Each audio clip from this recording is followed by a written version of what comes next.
निधि one Mathura शहर के वृंदावन धाम में एक सुंदर वन है, जिसे वृंदावन अर्थात तुलसी जी से घिरा हुआ एक सघन वन।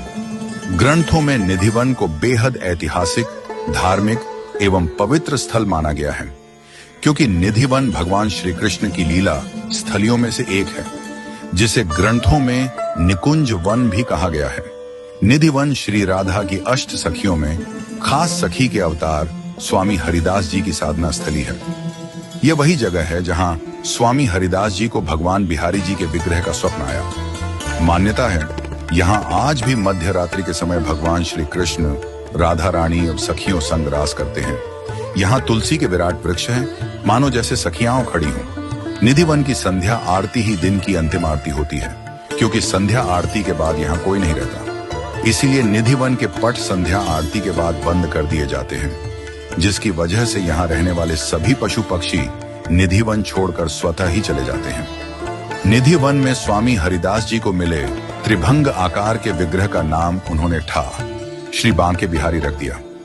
बांके बिहारी जी को हरिदास जी ने सर्वप्रथम निधि वन में प्रतिष्ठित किया था, जिनको आज अनगिनत लोगों के इष्ट देव के रूप में पूजा जाता है।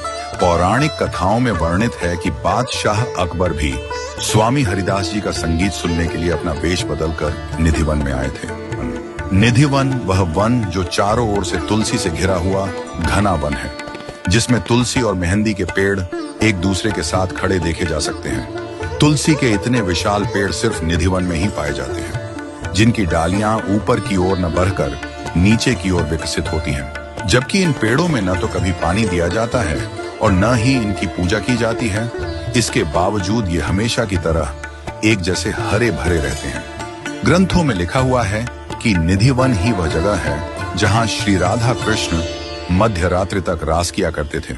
शास्त्रों में कहा गया है कि निधि वन में दिन की अंतिम आरती होने के बाद यहाँ के सभी द्वार बंद कर दिए जाते हैं, क्योंकि ऐसा माना जाता है कि श्री कृष्ण और राधा के स्वरूप था।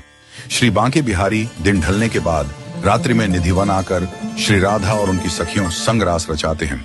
यह रास प्रत्येक रात्रि से प्रारंभ हो मध्य रात्रि तक चलता है।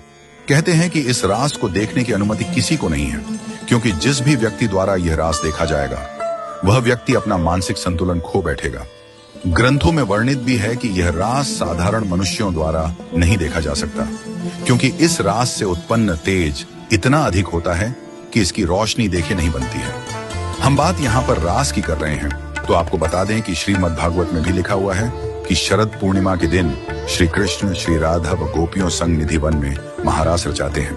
रंग महल निधि वन की वह जगह है जहां भगवान श्री कृष्ण और राधा जी रात्रि में रास करने के बाद आराम करने आते हैं। इस जगह को निधि वन का एक और मंदिर कहा जाता है, जिसके लिए आज भी मान्यता है कि इसे प्रथम बार श्री राधा द्वारा श्री कृष्ण के आराम के लिए सजाया गया था।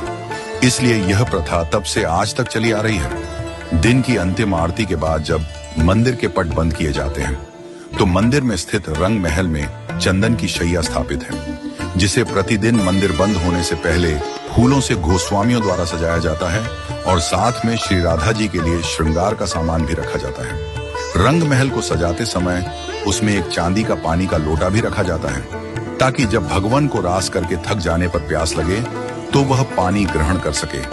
इनके सभी चीजों के साथ साथ मंदिर के रंग महल में पान का बीड़ा, फल, सुपाधि, दांतुन, गजरा आदि सभी चीजें व्यवस्थित तरीके से वहां पर सजा दी जाती हैं और मंदिर के पट बंद कर दिए जाते हैं। जब भोर में मंदिर के पुजारियों द्वारा मंदिर के कपाट खोले जाते हैं, तो उन्हें रंग महल का सभी सामान अस्त व्यस्त मिलता है और सजाई गई चंदन शैया पर सलवटें पड़ी मिलती हैं, जिससे जाहिर होता है कि रात्रि में यहाँ कोई आया, फिर उसने इन सभी चीजों का प्रयोग किया और मंदिर के कपाट खुलने से पहले वहां से चला गया।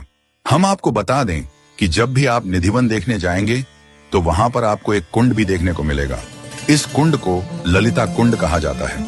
मान्यताओं के अनुसार जब श्री राधा की प्रियतम सखी ललिता को द्वापर युग में रास करते करते प्यास लगी, तब भगवान श्री कृष्ण ने ललिता सखी की प्यास बुझाने के लिए अपनी बांसुरी की सहायता से निधि वन में एक कुंड उत्पन्न किया, जो वर्तमान में ललिता कुंड के नाम से जाता है। ललिता सखी श्री राधा की वह सखी हैं जो श्री राधा और कृष्ण को एक दूसरे से मिलने के लिए ब्रजवासियों की नजरों से बचाने में सहायता प्रदान करती थी।